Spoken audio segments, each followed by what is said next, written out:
Hey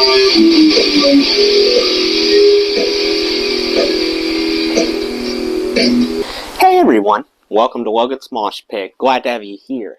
Do me a favor and please subscribe if you haven't already. Gather round bookworms, because the time has come for a new episode of Rock and Read.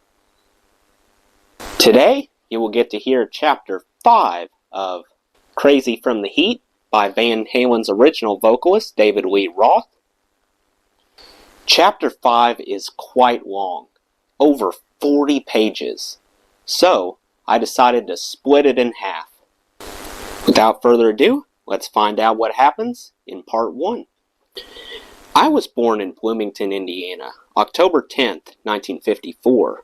My active memory starts when I was 2 years old. I remember sitting in a high chair.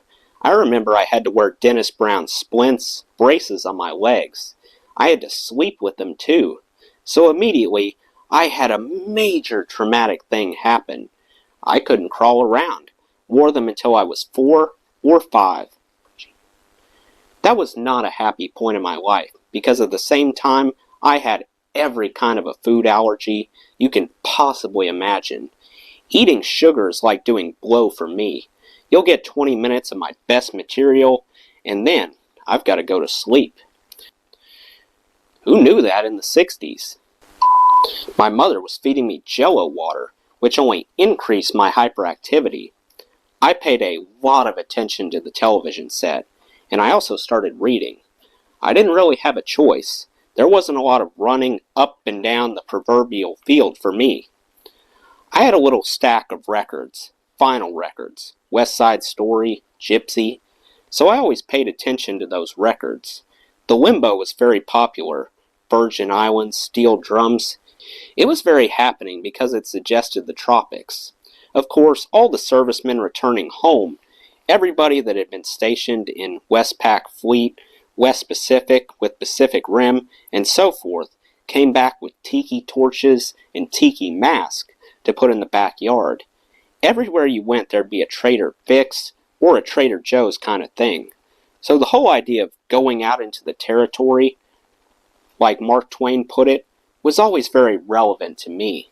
I wanted to dance. I wanted to sing. I wanted to make some attention because I had to lay around in front of the TV for so long.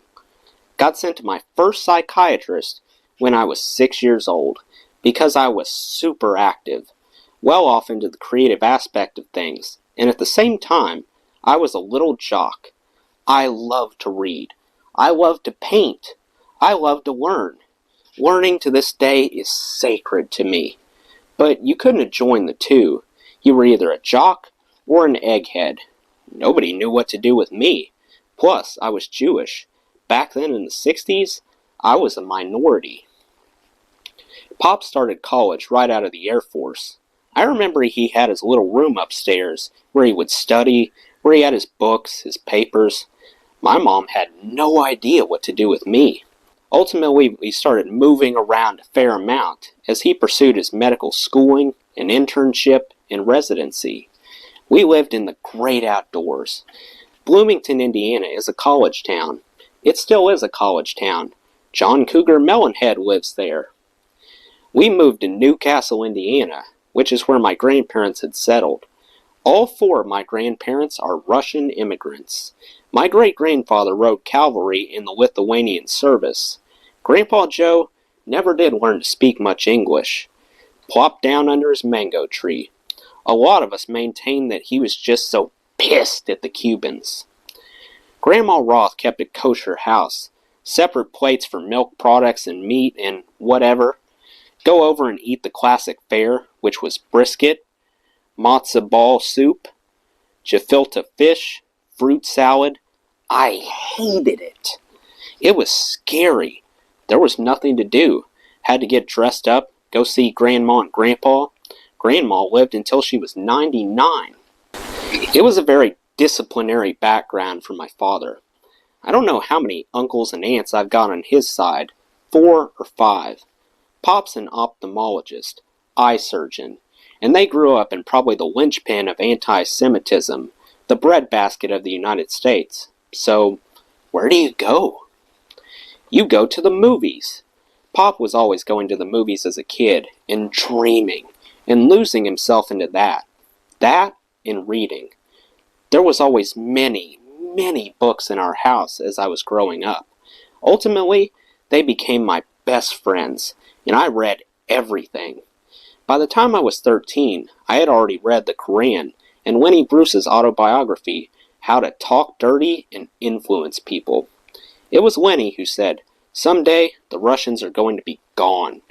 They are going to be our friends, and then we're going to turn our hatred onto ourselves and our public people and our own celebrities." It's precisely what's going on now. Anyway, Pop related to me by movies, books. We would go to the movies together. I think the first picture I remember going to see was Steve Reeves in Hercules Unchained, and I think I was 5 years old. So I said, "Great, I'll get it. I'll be Steve Reeves when I grow up. I'll be Hercules." Mom had sensibility and the sense of humor. My dad always taught me, stay cool. Mom always told me, you can do it. When I was 7 in Indiana, Pop got an old farmhouse to live in as kind of a caretaker, some kind of rent scenario. There was cropland all over. 2-lane blacktop leading to it, horses, a great big lake in the back with swans in it. There was a foreman named Gene, the kind of guy that put Vaseline in his hair, smoked Camels, would roll the pack up in the sleeve of his t-shirt. He was great, became my mentor, taught me how to spit. Seriously, the kind of guy that, when it was raining, would put on his rain slicker jacket and his rain slicker pants, but no hat, and run to the door and say, "I gotta tend to the horses." And he'd be dripping wet from the rain, with his hair all in his face. I thought that was just the greatest thing, man. Gene never didn't have to wear no hat, man. He was a man's man. I also began to develop my own sense of fashion. I remember I had a little ring from the bottom of a Cracker Jack box. I showed Gene while he was baling windrows of hay one day, and he told me, "You know what? I knew a little guy just like you once. In fact, he had a ring much like that one." I said, "Yeah? Could he bale good?" He said, "Yeah, well, he could, up until he caught his ring in the thresher and it tore his arm off. To this day, I wear no jewelry, ever, and I got all my digits." Gene and I would go down to the lake and hunt muskrat, ugliest creature on God's earth. It was great. I was a man, just like in the books, went hunting. And I would run. Running was always my thing. As soon as I got those braces off, I was running. And I got my taste of the great outdoors, which has always been important to me. I remember determining that work was the way up, because everywhere I turned was folks working. Pop was always studying. The foreman was always digging a hole or filling it up. The whole story of the Roth family was one of travel and industry. Picked up on that early on. We moved to the East Coast when I was about 6 years old. We lived in Swampscott, Massachusetts, little town, right by the ocean. My only best pal was my sister Lisa. She's 3 years younger than me. Several things happened at that point in time. First, and most memorable, my folks sent me off to the guidance clinic. Instantly, I realized that there was something wrong with me. Nobody else I knew had to go to the guidance clinic and talk to a shrink. I would sit in the waiting room and hang on to the chair for all I was worth. The psychiatrist would have to come upstairs and say, "Now, Dave, why don't you just come on down? We'll just play some games or something. We'll just draw some pictures." I was on to him early. I knew that something was up. Ultimately, after almost a year of that, I did go downstairs into his office and sit there silently. They might have thought I was autistic, because I would just sit there silently, refusing all his ministrations, all of his questions, anything at all. One day he said, "I'll tell you what, we'll play a game of catch. We don't have to talk. We'll throw the ball." I know how to throw a ball, and I can remember quite vividly that first ball game. It was called "He Throws Me the Ball," and I throw it at his head as hard as I possibly can, and he would try and get out of the way. That was my introduction to sports. I had my own personal self-esteem vibe coming into play, the one who had to wear some braces. Couldn't run around for a while, being Jewish, being new in town, what have you. I didn't get along with others very well. I remember playing chase in the schoolyard. That would have had to have been second grade, and I fell down and tore off the whole side of my face. I still have little scars, just completely burgered the whole side of my head. It was common. You know, everybody made fun, but I did a non-common thing. I signed everybody off. I was 6 years old, and I remember the day I did it, right then and there. I got home, and they had to hold me down, rubbing my face with the old surgical scrub brushes. Man, it was the most painful thing I ever experienced. I had a bandage covering one side of my head. I walked out onto the front porch, and I built a little boat out of the top of a picket fence, and used pencils and paper to make the sails. I put it right on the edge of the stairway, and I said, "This is me," and I kicked it off into the street, and never affiliated with a group of steady friends again in my life. That same day, I went in and I got my roller skates, the kind that you needed a key to tighten up, and I went down the street on Rockland Boulevard, right near Fisherman's Beach in Swampscott. There was a convent there with a big parking area. I had on black Converse tennis shoes, and I put my roller skates on and went skating by myself. To this day, I do just about everything by myself. When I kicked that boat off the porch, I meant it. So books became my best friends. There was an old couple who lived upstairs.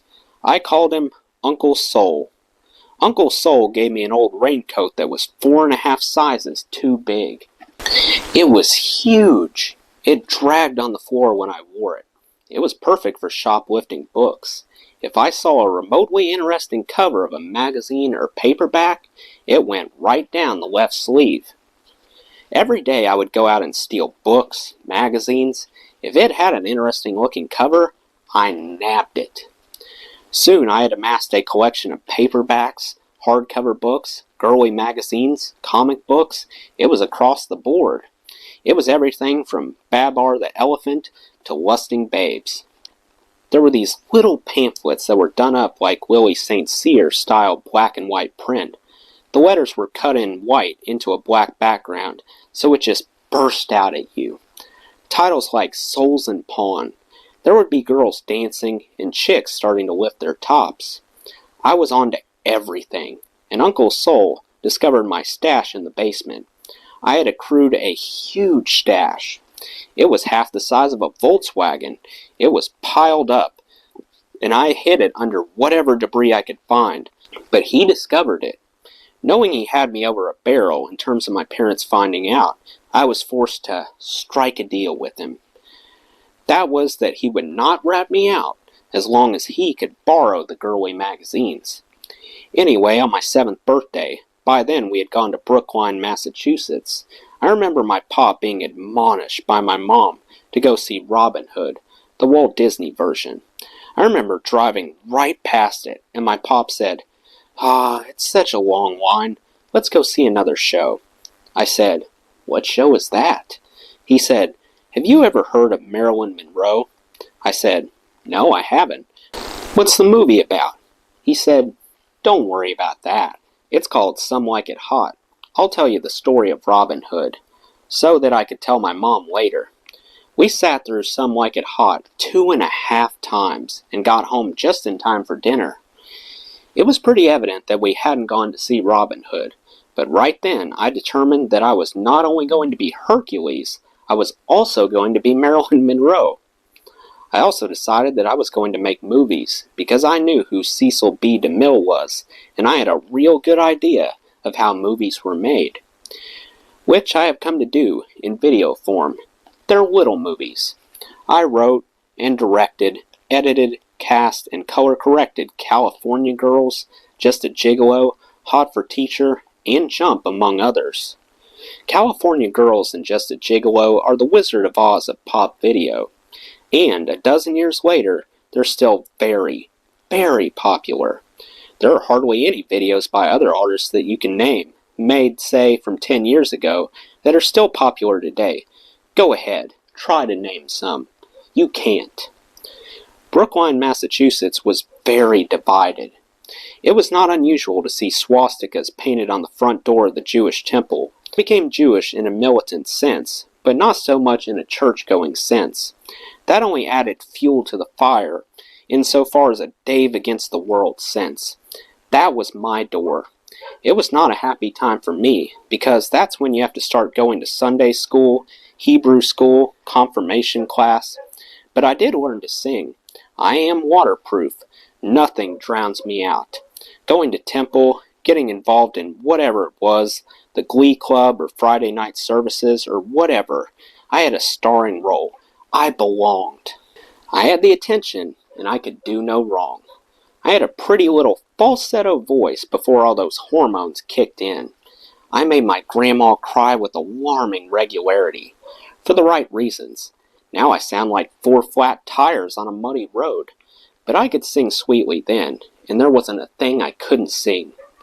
This would have been 1961, when 2 magazines became hyper-relevant to my development, Mad and Playboy. Mad's publisher, William M. Gaines, was the first one to start pointing the finger sarcastically in comic format at the time. What I learned from Mad was to find falsehood, or recognize it, to find facade or pretension wherever it exists, and crucify it. Just like all the Marx Brothers taking on old Margaret Dumont. It was Ray Bolger, the scarecrow from The Wizard of Oz, taking on the Wicked Witch. Mad was a very healthy, balancing factor in my life. For me, comedy has always addressed perception and reality way better than drama. The other magazine that was absolutely pivotal in my development spiritually was Playboy. All you had to do was open the magazine, even a little punk like me who could barely read. All you had to do was look at a picture. There's that guy Andy Warhol standing next to that guy Cassius Clay, standing next to that guy Picasso, standing next to that guy Hemingway, standing next to that guy Carl Sandburg, standing next to that guy, that professor from Harvard, and so on. And those girls, they were part of the crew too. Oh man, I was going to join that. You'd better believe it. I was going to do everything that was on that page. Show people. I use that term because it reminds me of burlesque and vaudeville. Show people is the little lady who takes the ticket and the old guy who sweeps up with the one white light bulb on the pole on the stage after everyone's gone home. Show people as singers and dancers. Show people as the guy who paints the advertisement or the photographer. You know what I'm saying? These were all show people. I didn't know any other way to get into that magazine except to be show people. I couldn't paint. I couldn't write. Playboy was so important to me. Most people would never get past looking at the finger pointing to the moon. They just crack it open. They see the joke page, the fold out. That's as far as they ever got. They got as far as the tip of the finger. If you looked further, where Hugh Hefner was pointing, it was the universe. Here was the map, full-blown color and everything. He had an editorial opinion on everything, in a day and an age where opinions were somewhat frowned upon. Opinions caused dissension. Opinions caused political foment. I still read Playboy, looking for that same seed, and much of it is there. There was a very high grading curve for those magazines at the time. Perhaps the descendants of Mad Magazine were National Lampoon and Spy, both very alternative, but cut from the same stone. I remember opening a Playboy magazine and seeing a Miles Davis interview, 1961 or 1962. You didn't see black people in white magazines a whole lot, unless it was Aunt Jemima on the cover of a pancake box. Lenny Bruce was up and coming at the time, and making big-time waves. Nobody had ever seen a routine like that. Nobody had ever heard of such a thing. And it wasn't just pure comedy. It was reportage. It was social critique, social commentary. It was very left of center. It went hand in hand with the Mad magazine and the Playboy magazine kind of ethic. He was at the height of his powers. Then, even though he was already legendarily out of his brain, he made some incredible waves in what we perceived in our culture, in what we perceived as a sense of humor.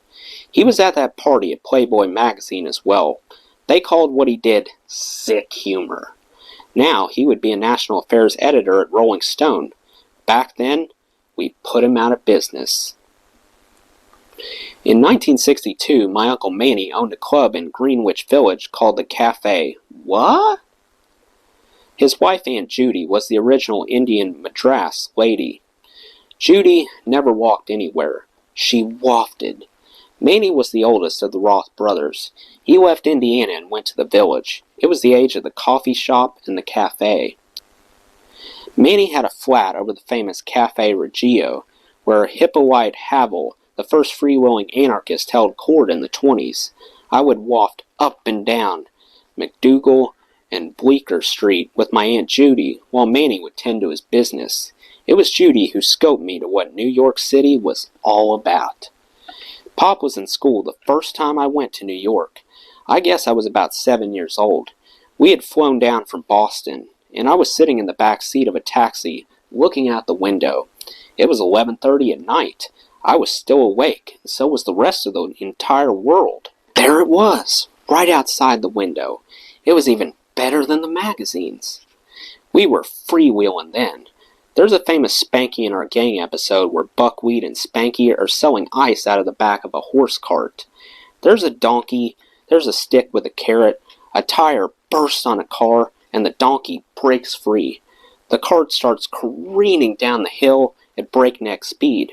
Spanky turns to Buckwheat, yells, "Hit the brakes!" Buckwheat turns to him and yells, "Brakes is gone! We're freewheeling!" Which was the name of that episode, Freewheeling. The first time I saw New York, I commenced freewheeling. Brakes were gone.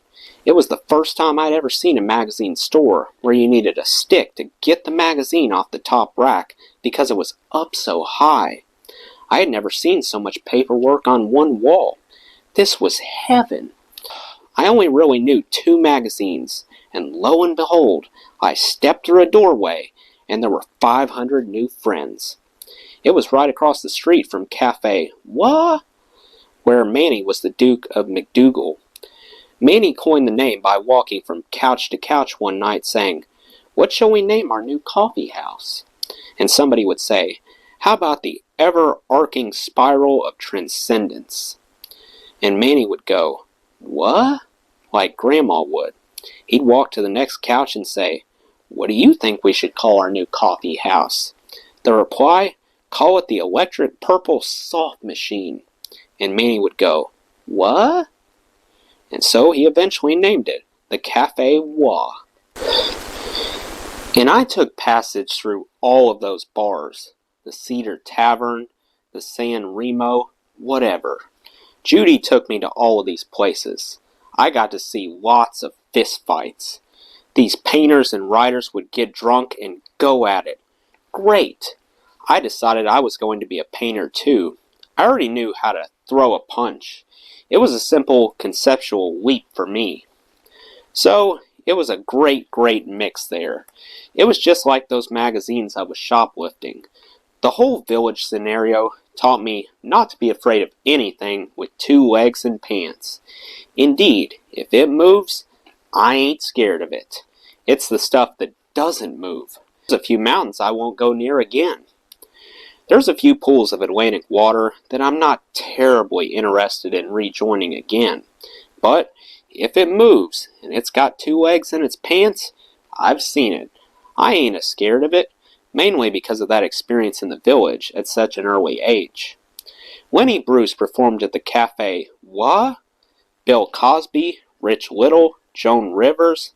Bob Dylan got fired 3 times for being late. Manny was a hard case. Allen Ginsberg did poetry readings there. The place had the classic characters with the soul patch, the goatee and the beret with the bongos, the French black tobacco cigarettes, the espresso coffee, and a lot of spoken word. I saw every kind of person and character in the village at a very early age. I saw lesbians and knew what they were about. I saw the transvestite bunch and knew what they were about. I saw the Bensonhurst jock crowd. I saw uptown socialists. I saw debutantes come through the Café Wa. I saw royalty, and I saw junkies. I saw senators. That's not a big leap. But I developed an appreciation, not just a tolerance, but an appreciation for all types of people. It was also a super lively time because everybody was taking diet pills. Oh yeah, everybody. Everybody from the Kennedys to the Beatles to the Detroit Lions. Everybody was rattled out of their teeth. Everybody stayed up very late in the early and mid-60s, and I knew what those were all about as well. Those little triangular decimals. Eat one for breakfast, and you could be Bob Fosse too. Everybody was radiant. Everybody was going to the diet doctor, getting a fistful of diet pills every 5 days. Or you'd get a vitamin shot, which of course was laced with every kind of go fast that you could think of. I knew people, friends of Manny's and Judy's, you'd see them at clubs, who you knew were 3 days out from their last vitamin shot, were getting a little cranky. Andy Warhol read it as, he was not sure if so much was happening in the early 60s that nobody wanted to go to sleep, or if so much happened because everybody was awake so much. Well, I was there, and I still can't figure it out. A lot of my appreciation for the pyramids and going out upon the burning sands and looking up at the sky came from my dad. My sarcastic sense of humor came from Mom. Mom's always had a colorful sidebar on just about any subject. She was a valedictorian, Northwestern sorority gal, played violin, spoke Spanish. She was a high school teacher for a while. And so I think that, probably mixed with Pop's general workman-like approach. See, my mother was always there. Pop was the one who was always working on something else. So I guess you start to take that for granted after a point. It becomes an influence that you take for granted. That's Mom. You know what? Over the years, whatever I pursued, people would say, "What do your parents think about that?" Both my parents were very supportive of just about anything, as long as I did it with some kind of a code in mind, with some kind of self-respect and a certain amount of fury and passion. As long as it was colorful and dynamic, then they were very content with what I was pursuing, especially music, working in bars, whatever. My first starring role was Mr. Bookworm in 1961, my class play. Not that I'm such a great actor. I did play Hamlet one time. Hamlet lost. Mr. Bookworm was the lead in the grade school play, and I was the only one who could remember all the words. 1961 was where hipness entered into my overall consciousness, as well as everybody else's on the planet. It was largely because of President John Fitzgerald Kennedy. He was hip, he was young, he had a cool haircut, he had a babe-o-rama for a wife. He was cultured and educated, and she was society. Now, there might be many people thinking, well, he wasn't hip, or he wasn't cool, or he wasn't whatever. I have no idea, frankly. I don't know what his political policy was at the time. I can only tell you what happened socially, what was going on in the apartment complex. He was a rebel, which meant a lot to me, even at that young age. The Cuban Missile Crisis. All we knew was that the teachers would have duck and cover drills in school. You know, where out of nowhere the teacher would slam a book on the table and scream, "Drop!" Everybody would have to crawl underneath their desk and cover their head and neck. We would do those drills, and then we would get up and file into the basement. And everybody would stand against the walls, in the basement or in the hallways, with their hands covering the backs of their necks. Now that I think of it, it looked like an after-hours raid in Brooklyn. I remember this from second, third, all the way up through 6th grade. In the face of all this was a guy who was really kind of hip, kind of cool, and kind of young, and so was his wife. The contrast made both colors just stand out dramatically in my mind. A hipness kicked in a general kind of way. And the twist was it. Everybody was twisting. It was everywhere. It was in the commercials. It was on TV sets. It was on the dance shows. It was Chubby Checker. I have since met Chubby, and he's still twisting. When I think about it, this was a conjoining of uptown and downtown. I'm visualizing what the TV shows look like. You had hosts of shows wearing black tuxedos, Frank Sinatra wardrobe, twisting with the little go-go girls. And there'd be guys in jeans, the Marlon Brando Wild One approach. Everybody was twisting. What does it mean when everybody was twisting? It means there was mutual acceptance. There was a tolerance developing among people, and I was sensitive to it. Could I have articulated it back then? I would have told you I could. But I who knew not that I knew not, now know that I know not. And that's progress. In 1963, we moved to Los Angeles. Pop graduated school, finished his residency, moved to Altadena, right smack into the middle of the lower middle class multicultural hodgepodge. It was not a terribly traumatic time for me, whereas a move like that might be for many kids.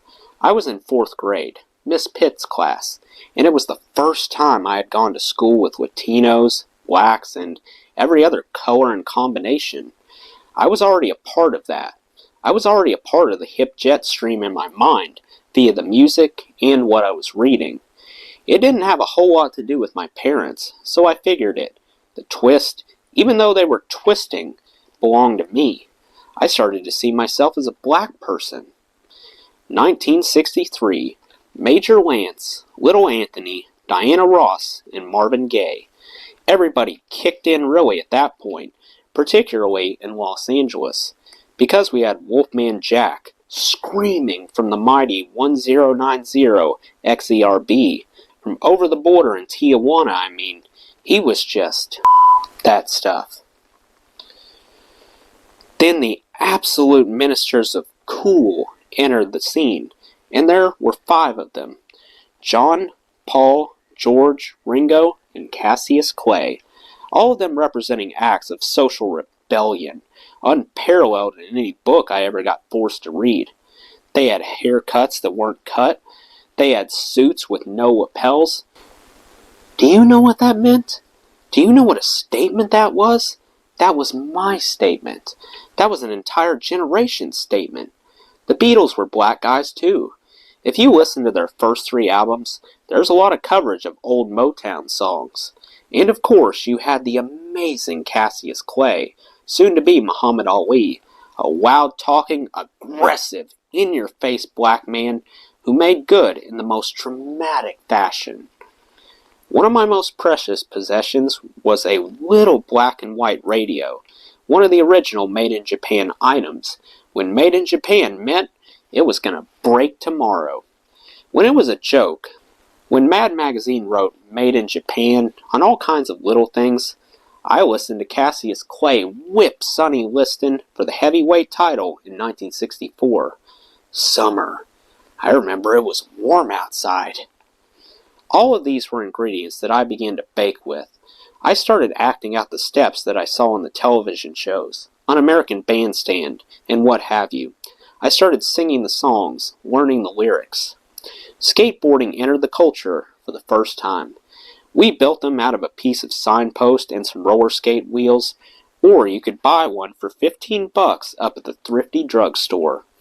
There was a special kind, the best. It was called a bun buster, because you would bust your buns. This was LA, and car culture came slamming in.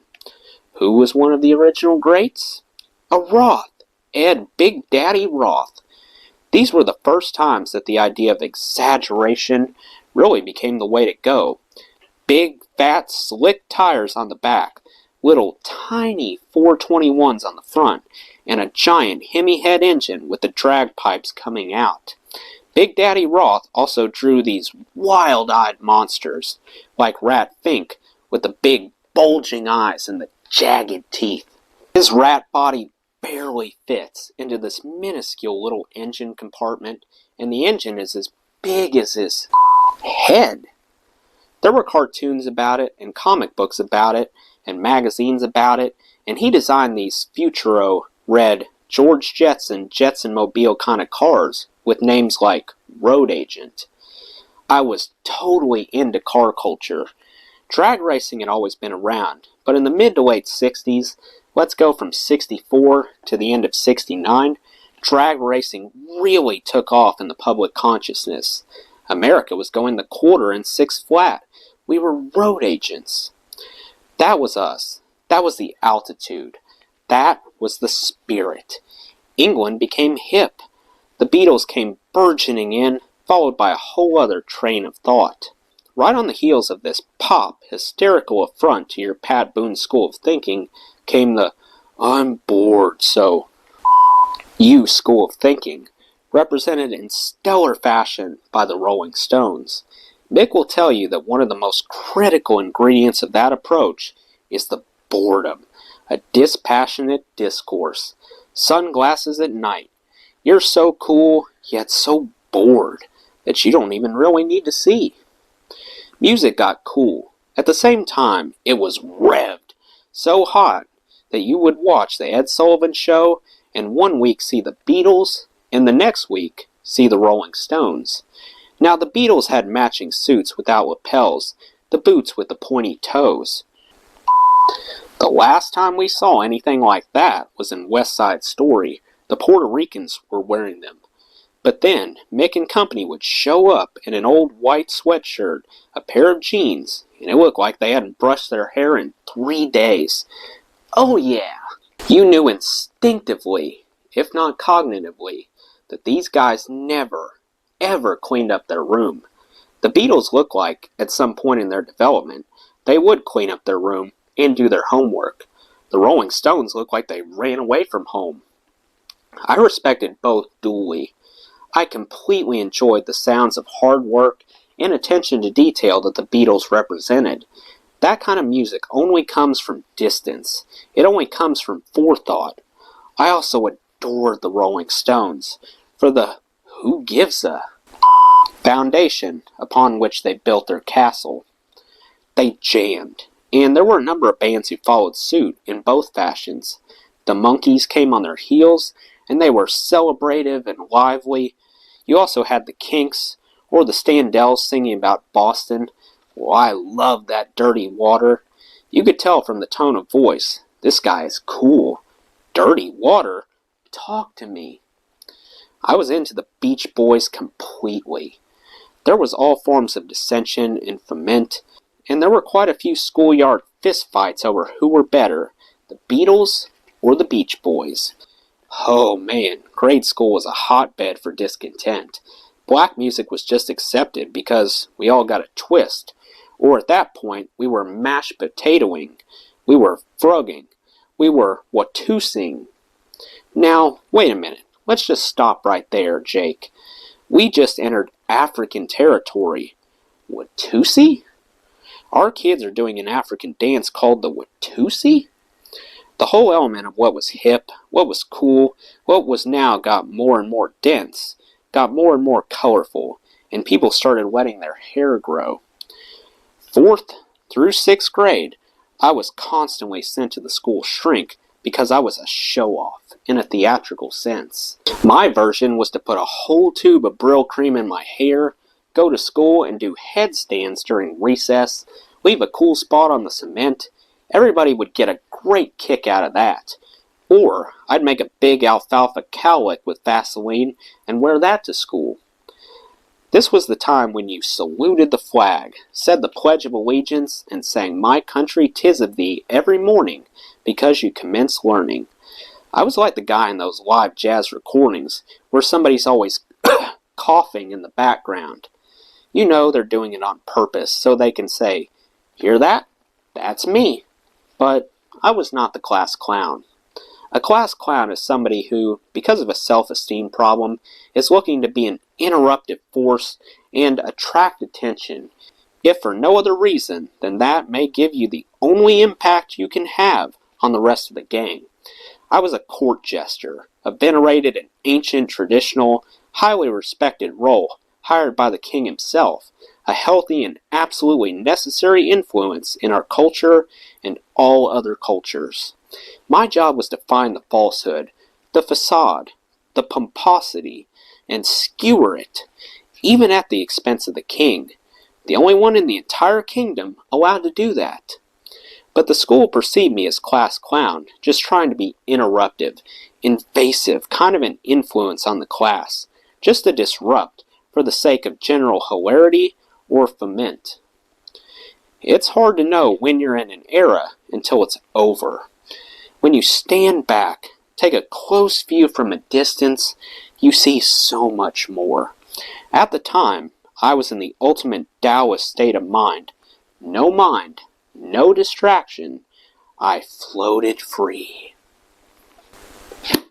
Well, that wraps up part 1. Let me know what you thought of part 1 in the comments, and stay tuned for part 2. That does it for today's video, guys. I hope you enjoyed. Make sure to like, comment, and subscribe if you haven't already. I really appreciate the support. I'll see you next time. Till then, rock on.